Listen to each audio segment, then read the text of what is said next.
Well, it was not so much my lecture, but after the lecture there was a conversation or a discussion that was held, and the proposition that I presented was that an architect can only act as an architect and cannot act as an agent of political change. If you want to create political change, you must focus on being an active citizen. So active citizenship and professional action are separate.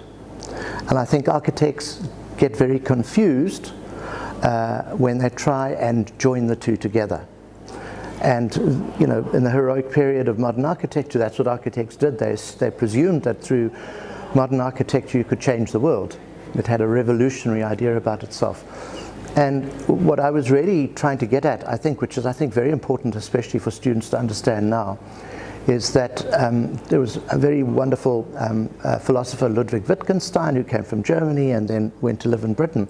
But what Wittgenstein did, he wrote extensively on ethics, and he came up with the best definition I know of ethics, where he said ethics is about making the world a better place for people to live in.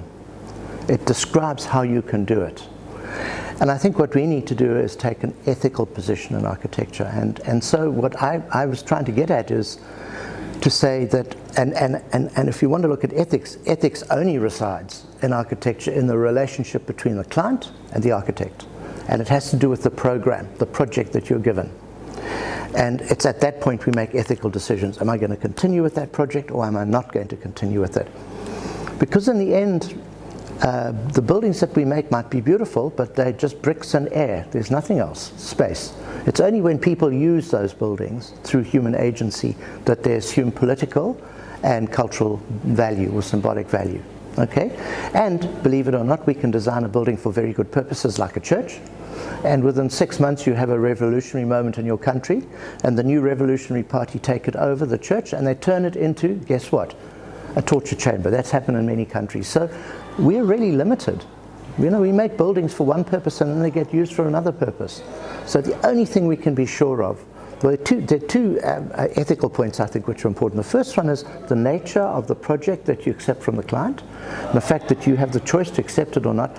The second one, which is actually the really tricky one, which I think we're all trying to grapple with today, is how do I make a building to satisfy a present set of purposes, but how do I design that building in such a way that it also has the potential to be adapted to new uses in the future?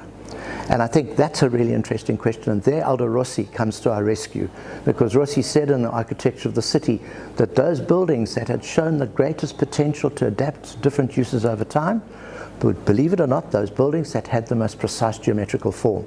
And I don't know why we don't talk more about that, why we're not teaching our students about those kinds of ideas, because it gives them a kind of framework to operate, you know, in the world where they can at least feel comfortable about the work that they're doing.